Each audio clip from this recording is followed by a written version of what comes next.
Hace unos meses que la conferencia plenaria de los ministros de Justicia de los países iberoamericanos aprobaba la llamada Declaración de México, uno de cuyos puntos más importantes era el pacto para intentar unificar las legislaciones de las 21 naciones iberoamericanas para combatir el crimen organizado. Aquellas conclusiones fueron presentadas posteriormente a la Cumbre Iberoamericana del Mar del Plata, en el que quizás sea el proyecto más ambicioso en el ámbito de la justicia para el continente americano.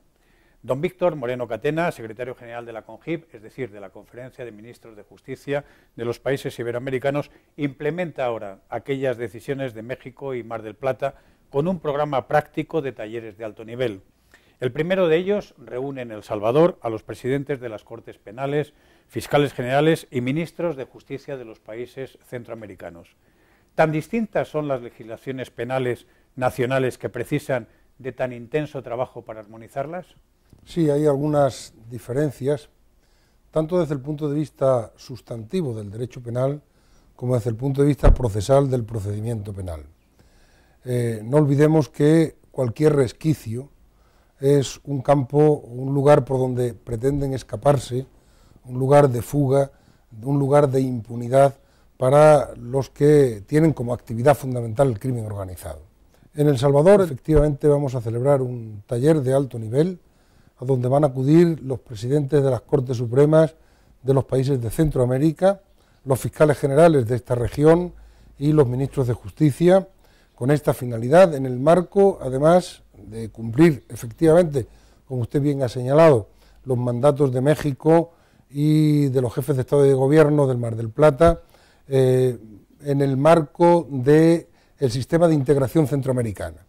El SICA es un grupo de países, o conforman un grupo de países, lo de Centroamérica y algún país asociado como República Dominicana, en donde están avanzando en aras a la integración política, y uno de los problemas fundamentales que se han planteado es el problema de la seguridad, o dicho de otro modo, de la inseguridad. Y en la estrategia de seguridad, uno de los puntos fundamentales es el de la armonización de las legislaciones penales para combatir la delincuencia organizada transnacional, la delincuencia que trasciende las fronteras de estos países que son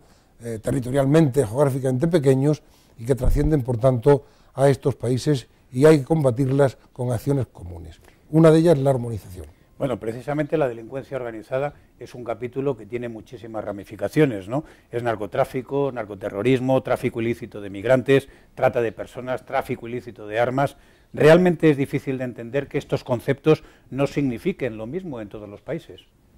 El significado terminológico, el significado semántico es o puede considerarse idéntico.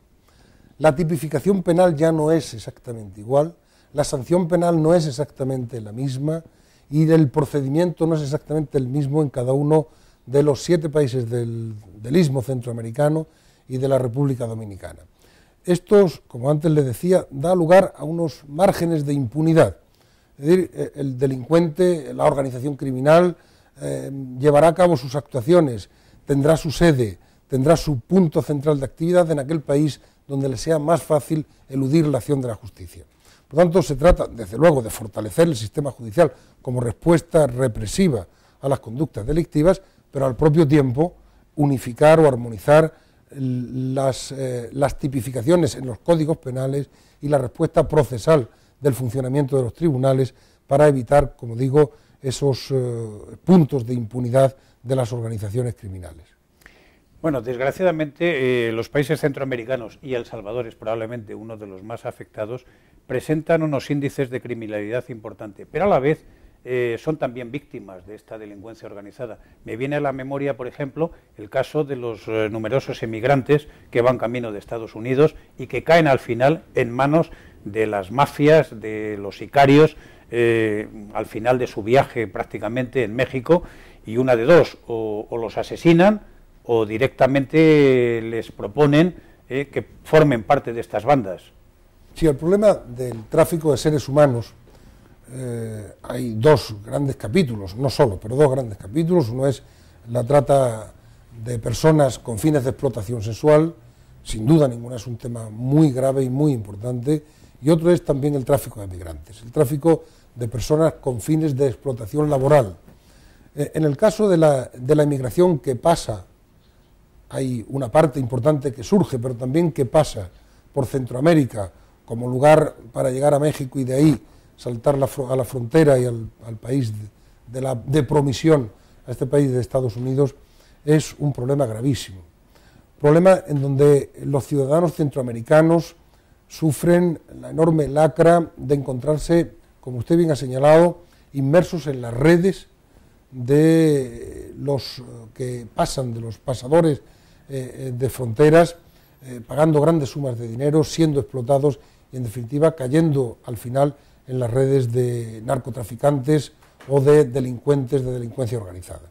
Don Víctor, usted también, además de secretario general de la CONGIP, es secretario general de Iberred, la Red Iberoamericana de Cooperación Jurídica Internacional. Dígame qué capítulos y de qué manera y con qué ejemplos puede exhibir Iberred en la lucha precisamente contra la delincuencia organizada. Mire, justamente Iberred reúne, y es la única red que yo conozco, y conozco bastante ese panorama de redes del ámbito de los sistemas de justicia, es la única red que reúne tanto al Ejecutivo, a los Ministerios de Justicia, como a los poderes judiciales, como a los fiscales de los 21 países de América Latina y Europa, de la península ibérica, de Iberoamérica. Y además con